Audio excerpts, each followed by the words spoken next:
السلام عليكم ورحمة الله وبركاته. بسم الله الرحمن الرحيم. الحمد لله رب العالمين، والصلاة والسلام على سيد المرسلين وعلى آله وصحبه أجمعين.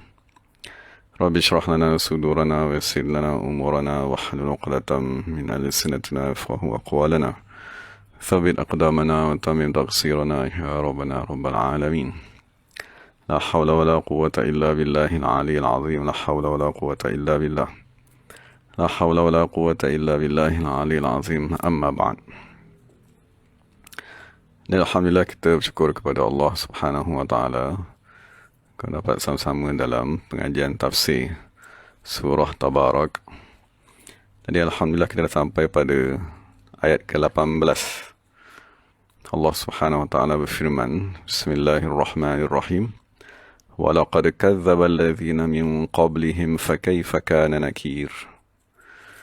Jadi terjemahannya, demi Allah, walaqad tu maknanya demi Allah sesungguhnya, kazzaba telah mendustakan, allazina min qablihim, allazina mereka yang, qablihim sebelum mereka, fakaifa maka bagaimanakah, kana adalah, nakiri ingkar daripada ku.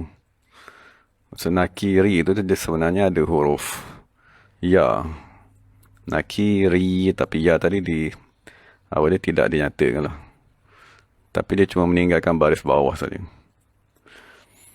Jadi pertama sekali yang kita nak bincangkan ialah apakah hubungan antara ayat ni dengan ayat yang sebelumnya.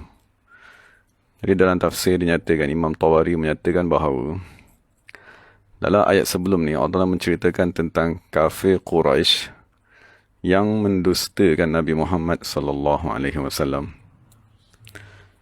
Jadi apabila kafir Quraisy mendustakan Nabi sallallahu alaihi wasallam, maka Allah Taala memberitahu bahawa perbuatan kafir Quraisy tersebut bukanlah perbuatan yang baru. Bahkan perbuatan tersebut telah dilakukan oleh mereka yang terdahulu sebelum daripada kafir Quraisy.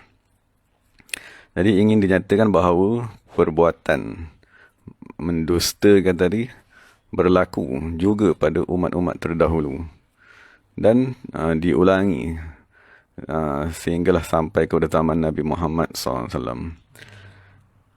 Jadi bagaimanakah persamaan tadi boleh berlaku? Kerana ketuanya satu, ketuanya ialah Iblis alaihi la'natullah. Jadi soalan kedua yang kita nak bincangkan, apakah makna kazzaba ni? Maksudnya Allah Ta'ala kata walaqad kazzaba. Dari kazzaba ni kita terjemahkan mendustakan. Jadi kalau kita rujuk kepada kamus, contohnya Mukhtar Sihah, dia nyatakan bahawa apabila kita buat ayat kazzaba Zaidun Bakran, contohnya kazzaba Zaidun Bakran, maknanya Zaid berkata kepada Bakar, engkau ialah orang yang penipu, engkau ialah orang yang tidak bercakap benar. Dan itulah makna kazzaba. Maksudnya kita berkata kepada seseorang, seorang tadi datang kepada kita bagi tahu hari ini hujan, kita kata engkau ialah pendusta. Apabila kita kata kepada seseorang yang membawa kepada kita satu perkhabaran, satu fakta, engkau ialah pendusta, engkau ialah penipu, engkau ialah pembohong, maka perbuatan itulah yang diistilahkan dalam Al-Quran ini sebagai kazzaba. Jadi ini ialah salah satu dosa ataupun salah satu sifat keji yang dinyatakan dalam Quran. Nanti kita akan cuba bincangkan di manakah kedudukan kazzaba ni dikena dibandingkan dengan dosa-dosa yang lain. Jadi persoalan yang kita nak seterusnya, kita nak bincang bagaimanakah kazzaba ni dipraktikkan dan siapakah yang pertama sekali mempraktikkan makna takzib ni. Kazzaba ni maknanya mendustakan orang. Jadi yang pertama sekali yang mendustakan ialah Iblis. Apabila dibangkitkan Nabi Adam alaihissalam, maka Iblis berkata, ana khairun minhu, aku lebih baik daripada Adam alaihissalam. Maknanya arahan sujud kepada Nabi Adam menunjukkan bahawa Adam lebih baik daripada makhluk yang lain. Jadi apabila Iblis menterbalikkan fakta tu secara tersirat, dia kata aku lebih baik daripada Adam, maka itulah salah satu cara pendustaan. Maksudnya seolah-olah Iblis kata, kau pendusta, kau ialah makhluk yang tidak lebih baik daripada daku, Jadi itulah pendustaan pertama sekali yang berlaku, yang dibuat oleh iblis apabila dia tadi tidak sujud kepada Nabi Adam. Dan sebagai contoh yang lain, Allah Ta'ala nyatakan juga dalam surah Al-Mu'minun ayat 33, kan, kafir ni dia akan berkata, ma haza illa basyarum mislukum. Tidaklah orang ini, maksudnya rasul-rasul ataupun nabi yang diutuskan, macam mana dia nak mendustakan tadi? Dia kata nabi dan rasul ni tidaklah mereka illa basyarun mislukum. Mereka manusia seperti kamu je. Ya'kulu mimma ta'kuluna minhu. Dia makan seperti mana daripada apa yang kamu makan. Wa yashrabu mimma tashrabun. Dan dia pun akan minum daripada apa yang kamu minum. Ini salah satu bentuk pendustaan. Maksudnya mereka nak mendustakan nabi-nabi dan rasul. Jadi mereka kias pada diri mereka. Maksudnya dia pun manusia dan nabi-nabi dan rasul juga manusia. Dia pun makan, nabi dan rasul pun makan. Jadi dia kata, kenapa pula tiba-tiba dia ni dilantik menjadi rasul dan kita semua kena jadi anak murid kepada orang tersebut. Jadi mereka mengingkari tu, mendustakan, itulah yang dikatakan sebagai ma haza illa basyarum mislukum. Dan salah satu bentuk pendustaan dalam surah Al-Mutaffifin ayat 13, kan, kafir Quraisy berkata, kafir ni berkata, iza tutla alaihi ayatuna, apabila dibacakan kepada mereka ayat-ayat Allah, qala asatirul awwalin, mereka akan berkata inilah cerita-cerita dongeng daripada umat-umat terdahulu.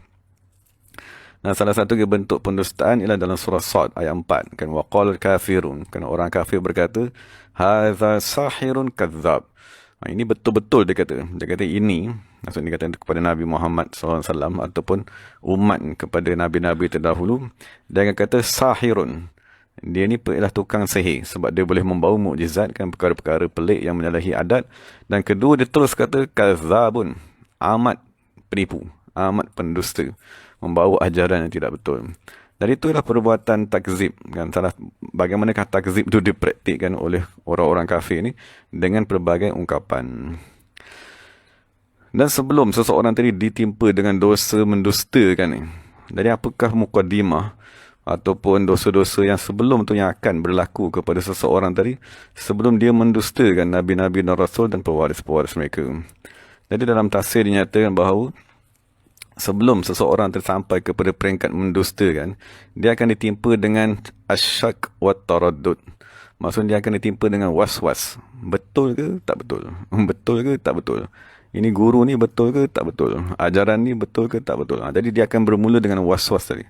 Maka Allah Subhanahu Wa Taala menyatakan dalam surah Yunus, fa in kunta fi syakkin, sekiranya kamu dalam syak wasangka, mimma anzalna ilaika, terhadap apa yang kami turunkan, fas'alil ladzi, sampai kepada ayat tu Allah kata, fala takunanna minal mumtarin, jangan kamu jadi orang yang ragu-ragu dan was-was. Jadi itu saja yang perlu. Maksudnya iblis dan syaitan dan manusia-manusia yang membawa manusia kepada neraka ni, dia hanya perlu mewaswaskan, mengelirukan. Dan itulah namanya Dajjal. Sebab Dajjal ni dari segi bahasa, Dajjal bermaksud yang mengelirukan. Maksudnya antara hak dan batil. Maksudnya kita tahu dah benda ni hak. Tiba-tiba Dajjal dia akan mengelirukan. Dia kata mungkin tak betul. Mungkin tak sesuai. Mungkin tak sepatutnya. Dia tak kata 100% tak betul. Dia cuma mengelirukan. Jadi itulah permulaan. Apabila seseorang tadi ditimpa dengan was-was ataupun taradud, syak wasangka, maka itulah permulaan kepada dosa yang amat besar, iaitu at-takzib, mendustakan. Kemudian setelah Allah kata fala takunanna minal mumtarin, jangan sekali-kali kamu jadi dari kalangan orang yang syak wasangka ni, wala takunanna minal ladzina kazzabu bi ayatillah, dan kemudian janganlah kamu menjadi manusia mendustakan ayat-ayat Allah, fatakuna minal khasirin, kamu akan menjadi manusia yang amat rugi. Jadi sebab tu kita kena sentiasa meminta perlindungan. Kan apabila kita nak sembahyang, kita baca surah An-Nas, pagi atau petang kita baca surah Falak, An-Nas. Sebab was-was dia bermula dengan pertama sekali was-was nak biar semayang, kan, was-was pada ketika mandi wajib, was-was pada ketika pembersihan. Tapi was-was tadi dia tak akan berhenti di situ. Was-was tu dia akan berkembang. Maksudnya bila kita dah biasa mentaati was-was syaitan tadi, akan sampai apabila kita ingin mendekatkan diri kepada Allah, ingin mengikut panduan dan arahan untuk mendekatkan diri kepada Allah, maka pada ketika itu dia akan mewas-waskan. Dia kata tak betul, kan, tak perlu kita nak berzikir, tak perlu lagi kita nak buat ibadat yang lebih. Itu dia panggil was-was yang datang daripada syaitan. Dan persoalan yang paling penting sekali kita nak bincangkan ialah apakah punca seseorang tadi sampai kepada dosa kazaba ni. Kazaba ni maksudnya dosa yang paling tinggi sekali. Maksudnya disebut dalam surah Tabarak ni. Mendustakan Nabi-Nabi dan Rasul. Dan pada hari ni, mendustakan kekasih-kekasih Allah ni adalah dosa yang kemuncaknya. Tapi macam manakah boleh sampai kepada kemuncak dosa tersebut? Maka Imam Sahal ibn Abdullah At-Tustari radhiyallahu anhu, dia menghimpunkan tertib bagaimanakah seorang tadi boleh sampai kepada kemuncak yang diistilahkan sebagai kazaba ni. Maka dia kata, al-israru ala zambi, berkekalan di atas satu-satu dosa, yurithul istikbar, akan mewariskan rasa sombong. Inilah permulaan takzib atau permulaan mendustakan ni, ialah berterusan membuat dosa. Sebab tu syaitan, dia tak perlu serta-merta dia kata kepada kita, dustakanlah Nabi Muhammad SAW. Dia tak perlu, kan? Dia tak perlu tiba-tiba datang kepada kita dan syaitan tu kata, engkaulah Allah Subhanahu Wa Taala, pun tak perlu juga. Syaitan dia cuma perlu mengajak manusia kepada maksiat. Contohnya mengajak manusia kepada zina. Jadi apabila dia dah mula berzina dan dia israr, yang ditakut sekarang ni ialah israr, maksudnya berkekalan melakukan dosa tersebut. Minum sekali arak, lepas tu berterusan minum arak tadi, maksud meninggalkan semayang, kemudian berterusan meninggalkan semayang, itu diistilahkan sebagai al-israr. Jadi israr tadi yurithul istikbar, dia akan bawa kepada peringkat kedua. Peringkat kedua ialah istikbar, sombong. Kemudian dia kata istikbar tu pula, bila dah sombong, dia akan yurithul jahal, akan mewariskan kejahilan. So apabila dah datang rasa sombong, dia dah rasa tak perlu belajar lagi. Kan dia rasa saya dah pandai, kan saya dah tak perlu lagi pergi mengaji, saya dah tak perlu lagi mengambil ilmu. Dan Allah Taala nyatakan betul-betul dalam surah Yunus ayat 39, bal kazzabu bima lam yuhitu bi'ilmihi. Salah satu sebab yang orang akan ditimpa dengan mendustakan di akhir tadi ialah bima lam yuhitu bi'ilmihi, kerana kejahilannya, tak ada ilmu, kan? Maksudnya takabur tadilah yang menghalang manusia tadi daripada belajar.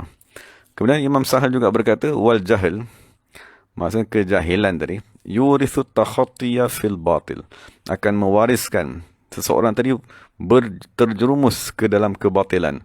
Sedikit demi sedikit dia akan memasukkan kebatilan tu ke dalam dirinya. Maksudnya dia akan menerima segala kebatilan, dia akan pegang sebagai akidah.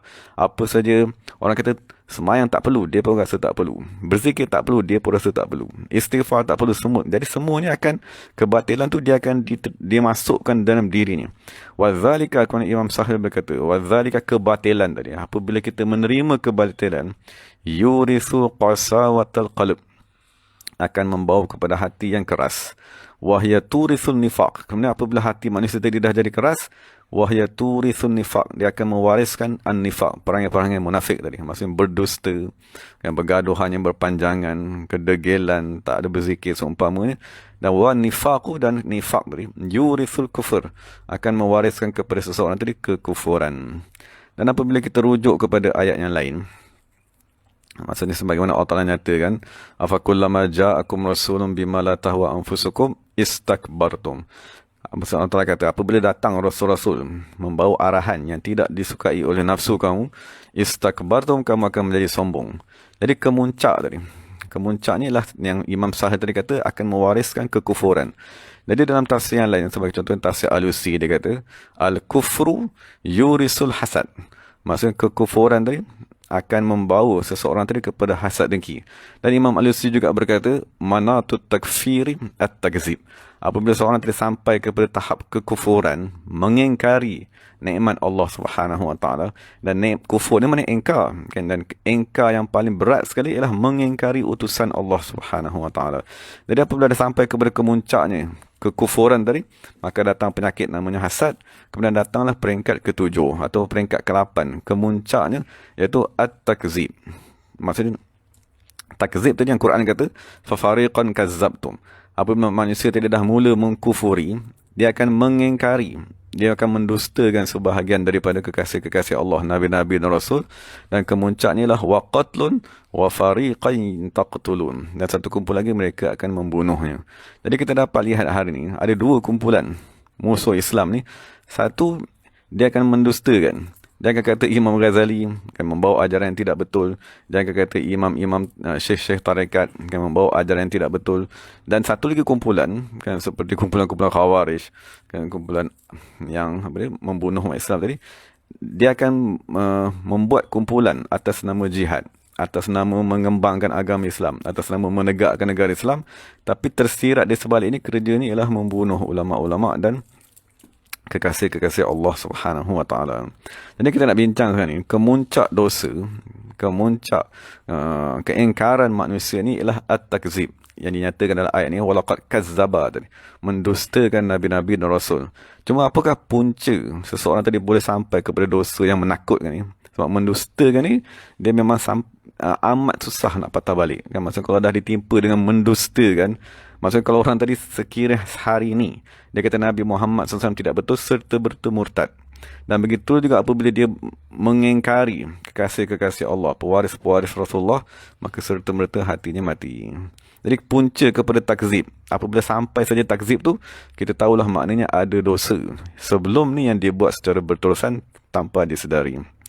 Dan satu lagi yang perlu dibincangkan ialah salah satu sebab seseorang tadi boleh sampai kepada takzib, mendustakan Nabi-Nabi dan Rasul ni, ialah diri Al-Quran itu sendiri. Maksud dalam kitab, dalam tafsir Al-Usi dinyatakan bahawa Quran yang Allah Subhanahu Wa Taala turunkan tadi kepada Nabi Muhammad SAW, dia ada dua sifatnya. Quran ni satu sifatnya ialah hudan lil muttaqin. Maksud Quran ni ada satu sifat, dia panggil sifat lutuf, kelembutan. Jadi daripada sudut kelembutan Al-Quran tadi, akan menyebabkan orang yang mendekatkan diri kepada Al-Quran akan diberikan nur kepada mata hatinya, akan dikurniakan dengan hikmat, akan difahamkan hakikat rahsia-rahsia Al-Quran, makna-makna yang tersembunyi, akan diberikan nur tauhid, nur keimanan dan seumpamanya. Tapi dalam masa yang sama, Quran itu sendiri dia mempunyai sifat Al-Qahr, maksudnya yang menggagahi. Jadi sifat Al-Qahr tadi, tazidu zulmata tughyani, akan menambahkan lagi kegelapan, kedegilan manusia tadi, dan akan menutup ke atasnya pintu-pintu makrifat sehingga dia tak boleh mengetahui lagi rahsia-rahsia Al-Quran. Dan pada ketika itu fatakthuru alaihi syukuk wal awham, maka datanglah ketika itu syak wasangka dan was-was yang amat banyak sekali. Jadi itu perkara kedua yang boleh kita bincangkan. Maksudnya yang akan membawa kepada takzib ni, mendustakan Nabi-Nabi dan Rasul ni, dia ada dua. Pertama ialah dosa yang berterusan. Yang kedua ialah diri Al-Quran itu sendiri. Sekiranya kita tidak membaca Al-Quran tersebut dengan niat yang betul, sekiranya kita tidak berguru dalam mempelajari Al-Quran, sekiranya kita tidak menjadikan Al-Quran tadi dengan semata-mata sebagai panduan, tapi kita jadikan Quran tadi sebagai niat dunia atau seumpama untuk kemasyhuran, kemegahan, maka ketahuilah Quran tadi sebagaimana dia ialah hudan lil muttaqin, memberi petunjuk kepada orang-orang bertakwa. Dia juga boleh menjadi sebaliknya, akan menutup hati orang tersebut sehingga sampai kepada tahap dia tadi mendustakan Nabi-Nabi Allah dan Rasulnya. Kemudian dalam ayat yang sedang kita baca ni, walaqad kazzabal ladzina min qablihim ni, dia kalau kita mempelajari bahasa Arab, maksudnya ayat sebelum daripada kazzabal ladzina min qablihim ni, Allah Subhanahu Wa Taala bercakap secara berdepan dengan kafir Quraisy, seperti Allah kata wa asirru qaulakum, maksudnya rendahkanlah suara kamu. Maksudnya Allah Taala bercakap kepada mereka, kum tu maknanya kamu semua. Kemudian Allah Taala kata wallazi ja'alakumul arda zalulan, maksudnya lakum tu, maksudnya Allah Taala bercakap kepada mereka. Kemudian Allah Taala kata aamintum, adakah kamu berasa aman. Kemudian Allah Taala ulang lagi, aamintum, adakah kamu berasa aman. Jadi kalau mengikut tertib ayat tadi tu, apabila sampai kepada walaqad kazzabal ladzina min qablihim, maksudnya kalau ayat tadi sama, Allah Taala akan berkata walaqad kazzabal ladzina min qablikum, maksud Allah Taala kata telah mendustakan orang-orang sebelum kamu. Tapi bila kita baca ayat 18 ni, Allah Taala dah tak sebut dah kamu tadi. Allah kata walaqad kazzabal ladzina min qablihim, sesungguhnya orang-orang terdahulu telah mendustakan min qablihim, sebelum daripada mereka. Mereka itu kembali kepada kamu yang Allah telah nyatakan kepada beberapa ayat sebelumnya. Jadi daripada kita tengah bercakap dengan seseorang, kamu pergilah belajar, kan, kamu pergilah ke sekolah, kan, kamu pergilah menuntut ilmu. Tapi apabila kita dah penat bercakap dengan kamu ni, tapi yang kamu ni tak faham-faham, kan, orang yang ada kat depan kita ni dia tak nak faham, dia tak nak mendengar nasihat. Jadi last sekali kita berpaling, kita kata dia nak buat apa, dibuatlah. Itu gaya bahasa Al-Quran tadi. Setelah Allah Ta'ala bercakap berdepan dengan mereka, tapi apabila sampai kepada peringkat mendustakan Nabi-Nabi dan Rasul, Allah Ta'ala kata, mereka lah, kan, apa nak jadi pada mereka tu, jadilah. Jadi dalam tafsir dinyatakan, berpindah daripada bercakap berdepan kepada berpaling, dan menjadikan mereka tadi dengan kata ganti diri ketiga, itu dia panggil Al-I'rab. Maksudnya Allah Ta'ala terus berpaling. Maksudnya apabila Allah memandang, di situ masih lagi ada rahmat. Kan Allah Ta'ala memandang, memanggil, menyeru, mengajak, kan, memanggil manusia untuk bertaubat.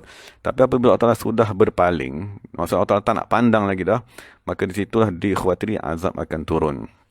Dan apabila sampai saja tahap kazzabu ni, maka kita hendaklah berhati-hati, kan? Sebab apabila manusia dah mula mendustakan Nabi-Nabi dan Rasul dan kekasih-kekasih Allah, maka di situ akan datang i'rad. Allah Ta'ala berpaling, dan pada ketika itu akan masuklah kepada ayat ini belakang ni. Allah Ta'ala kata, فَكَيْفَ كَانَ نَكِيرٌ. Maka bagaimanakah engkaranku kepada mereka dari. Jadi kita nak bincangkan kaifa ni lah tanda soal. Kan? Maksudnya Allah Ta'ala kata, bagaimanakah. Jadi apabila satu soalan diajukan, soalan menunjukkan kepada orang yang bertanya tadi tidak mempunyai ilmu. Dia kata, kaifa anta, apakah keadaan kamu? Kan? Kaifa Zaid, apakah keadaan Zaid? Tapi apabila Allah Ta'ala kata, bagaimanakah engkaranku? Maksudnya, bagaimanakah seksaanku? Allah Ta'ala dia tak tanya tentang perbuatan diri dia sendiri. Maka lafaz kaifa ni dia merujuk kepada ta'zimun wa tahwilun. Allah Ta'ala ingin mengagungkan dan Allah Ta'ala ingin menggerunkan kita kepada seksaan yang nak turun tadi. Sebab kalau kita masih lagi buat dosa peringkat pertama, kedua, ketiga, keempat, kelima, itu masih lagi boleh dimaafkan. Tapi apabila sampai ke bertahap mendustakan, maka Allah Ta'ala kata, cuba kamu tengok azab-azabku yang telah aku turunkan terdahulu. Maka hendaklah kita tadi bila membaca fakaifa kana nakir, maksud kita kena baca dengan ayat tadi ialah ayat yang menggerunkan. Allah tadi menggerunkan seksaan yang akan diturunkan sekiranya manusia tadi kazzabu, mendustakan. Kemudian kita bincanglah macam manakah azab yang Allah Subhanahu Wa Taala turunkan kepada umat-umat terdahulu yang mendustakan nabi-nabi mereka. Jadi kita boleh rujuk kepada surah Al-Ankabut ayat 40. Maksud dalam surah Al-Ankabut ayat 40 ni, Allah Taala sebut 4 jenis azab ni.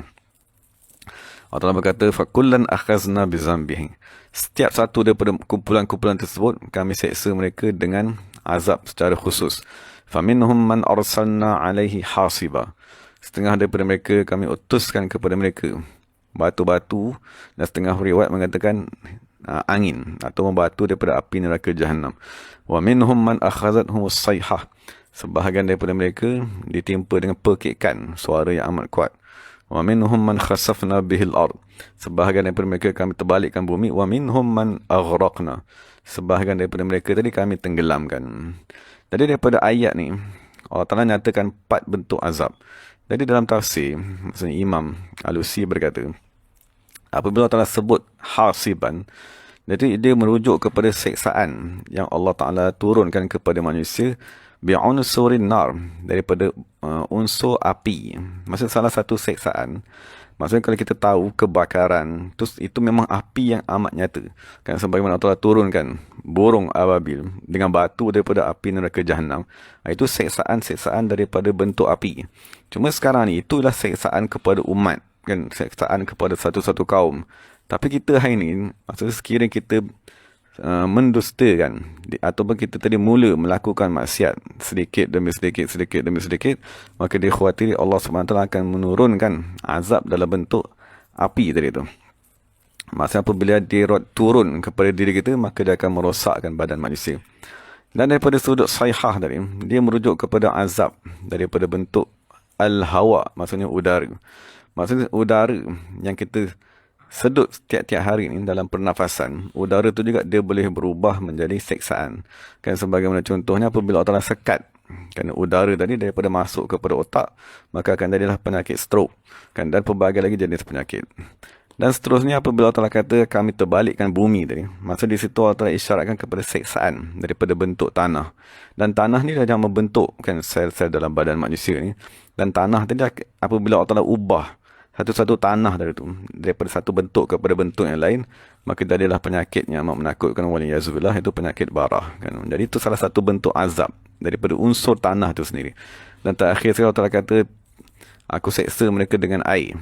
Dan air ni adalah penyakit yang banyak berlaku pada hari ini. Maksud sebahagian besar manusia di Malaysia yang meninggal dunia, pertama kita maklum kan disebabkan oleh sakit jantung, dan yang kedua meninggal dunia disebabkan oleh penyakit yang berkaitan dengan paru-parunya, paru-paru berair dan seumpamanya. Kesemua itu berpunca daripada unsur air yang tidak stabil di dalam diri manusia. Jadi 4 bentuk azab tu apabila kita baca, azab dengan api, kan, azab dengan air, kan, azab dengan udara, azab dengan tanah. Apabila Allah Ta'ala kata, kalau kamu kufur, kalau kamu mengingkari rasul-rasulku, kalau kamu mengingkari syekh-syekh di zaman kamu, dan kalau kamu mengingkari guru-guru di zaman kamu, kamu bersedialah untuk menerima 4 azab tersebut. Jadi kita jangan kita tunggu bumi terbalik, dia tak akan berlaku, jarang berlaku. Ataupun kita nak tunggu banjir besar seperti zaman Nabi Nuh tu, dia tak berlaku. Tapi dia akan berlaku 4 azab tadi di dalam diri seseorang itu sendiri. Jadi kita minta lindung kan daripada Allah Subhanahu Wa Taala. Dan terakhir sekali, apabila kita bincangkan apakah faedah ayat ini diturunkan kepada Nabi Muhammad SAW, kan, maka dinyatakan bahawa al-mubalaghatu fi tasliyati Rasulullah sallallahu alaihi wasallam. Maksud kita maklum, Nabi Muhammad dia ada satu tugasan. Tugasan ialah mengajak kita, menyelamatkan kita daripada api neraka.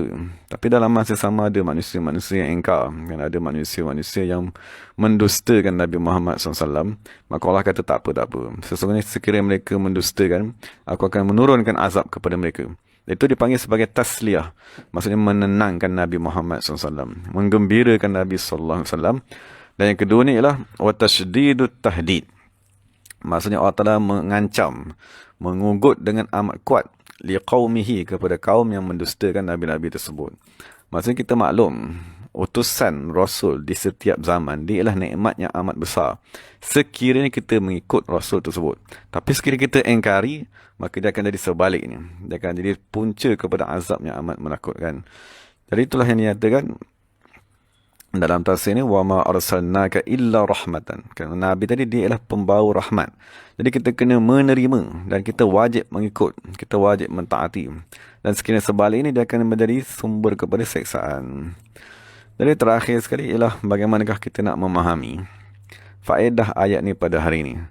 Jadi dinyatakan dalam tafsir Al-Bahrul Madid, kan, Imam Ibnu Ajibah dia berkata, sesungguhnya Allah Subhanahu Wa Taala telah mengurniakan kepada umat Nabi Muhammad sallallahu alaihi wasallam ni, kan, rasul dari kalangan mereka untuk mengajarkan ilmu syariat, untuk membersihkan batin mereka, mengajarkan kepada mereka ilmu laduni. Jadi Imam berkata, begitu juga Allah telah mengurniakan kepada hamba-hambanya di kalangan umat Nabi Muhammad ni pada setiap zaman. Apakah yang Allah Ta'ala kurniakan? Maksudnya sebelum Nabi Muhammad, Allah Ta'ala kurniakan Rasul bermula daripada Nabi Adam. Apabila setelah kewafatan Nabi Muhammad, Allah Ta'ala menggantikan mereka dengan biba'asi syuyukhit tarbiyah. Allah Ta'ala membangkitkan syekh-syekh tarbiyah. Yutahhirunan nasa minal uyub. Maksudnya membersihkan manusia daripada aib. Dan yudkhilunahum hadratal ghuyub, dan memasukkan mereka kepada hadrat Allah Subhanahu Wa Taala. Sehinggalah habis tadi penulis bagi tahu. Maksudnya kita nak bincang sekarang, di zaman dulu orang mendustakan nabi-nabi dan rasul. Sebab itulah utusan daripada Allah yang ada pada zaman tersebut. Maksudnya Imam nak bagi tahu, Imam dalam tafsir nak bagi tahu, hari ni kita tak ada nabi dan rasul yang kita nak dustakan, dan tak ada siapa pun sekiranya dia dah memeluk agama Islam dan dia takkan berani mendustakan Nabi Muhammad SAW. Sebab itu ialah ucapan syahadahnya, asyhadu an la ilaha illallah wa asyhadu Muhammadar Rasulullah. Tapi macam mana pendustaan ni berlaku pada hari ni? Ialah apabila mereka tadi mendustakan syuyukhut tarbiyah, mendustakan syekh-syekh yang dibangkitkan pada setiap zaman untuk mentarbiah manusia. Jadi apakah tugasan syekh tadi itu? Yutahhirunan nasa minal uyub, membersihkan manusia daripada aib. Itulah yang kita kena fikirkan hari ini. Maksudnya ada guru yang Allah Ta'ala lantik pada setiap zaman, kan, untuk mentazkiyahkan, untuk mentarbiahkan. Dan mereka tadilah yang amat berbahaya sekiranya manusia engkari. Kerana mereka tadi mewarisi tugasan Rasul-Rasul. Dari kesimpulan ni ialah ibhasu anhum. Maksudnya penulis berkata, apabila kita dah mengetahui tugasan Rasul-Rasul tadi diwarisi, kan, oleh guru setiap zaman, maka tugasan kita ialah hendaklah kita mencari watlubu minhumul ilma wat tazkiyah, dan kita ambillah daripada mereka ilmu dan pembersihan tersebut. Maksudnya sekiranya kita tadi boleh membersihkan diri kita sendiri, maka tak perlu, kan, diutuskan Nabi-Nabi dan Rasul. Sekiranya kita boleh buang sifat sombong, takabur, kejahilan, hijab di atas hati kita, Kan sekiranya semua tu boleh dibuat sendiri, kan maka tak perlu dibangkitkan Nabi Adam sampai kepada Nabi Muhammad SAW. Tapi disebabkan perkara tadi tak boleh dibuat dengan sendiri, kan bahkan kita perlu kepada guru untuk membersihkan diri kita, maka dia kata carilah guru-guru tersebut. Waja'alhum ghayatan ma tatamannawnahu fi hadhihi al-hayatid dunya. Maksudnya jadikanlah pencarian guru-guru untuk membersihkan rohani kita tadi ialah kemuncak apa yang kamu cita-citakan semasa kamu hidup di dunia, dan berhati-hati wahdharut takzib. Naklah kamu tadi berhati-hati mendustakan mereka. Kadang-kadang kita baca orang ni mengkritik guru ni, orang ni mengkritik guru ni, dan kita baca-baca, kemudian kita pun cakap sama. Kita kata orang ni membawa ajaran yang salah, orang ni sesat, ataupun orang ni tak betul. Jadi mungkin kita pun tak kenal kan orang tadi siapa. Kan guru mungkin di luar negara, di negara Arab ataupun seumpamanya, tanpa kita kenali dan tanpa kita ketahui, kita bercakap seperti mana orang lain bercakap, maka kita akan ditimpa dengan bahana takzib tadi. Itulah yang nyatakan kerana mulut tadi, badan seseorang tadi binasa. Maka nyatakan juga dalam tafsir tadi, dia kata apabila manusia tadi memilih kan untuk mentakzib tadi, dia sebenarnya mendustakan, dia sebenarnya menzalimi diri sendiri. Maksudnya apabila dia tadi mengingkari, menuduh orang-orang yang membawa ajaran tadi mendusta, dia sebenarnya menzalimi diri ini sendiri. Kerana kemudaratan tadi itu kita bincang tadi, azab unsur yang 4 itu, azab itu akan menimpa diri ini sendiri. Kalau dia diam, dia lebih selamat.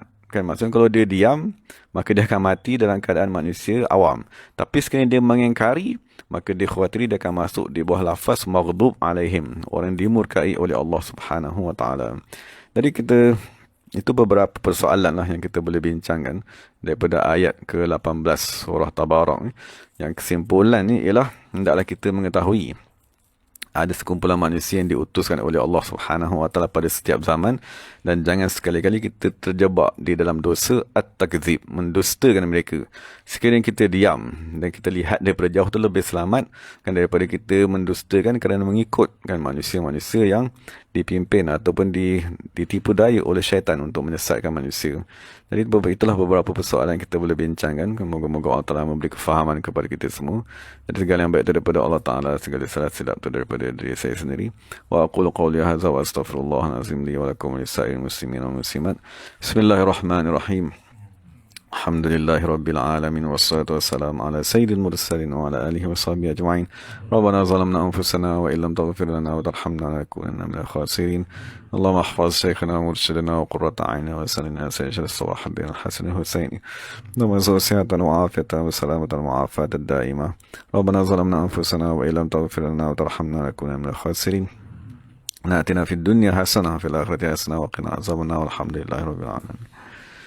Terima kasih kepada sahabat-sahabat semua. Assalamualaikum warahmatullahi wabarakatuh.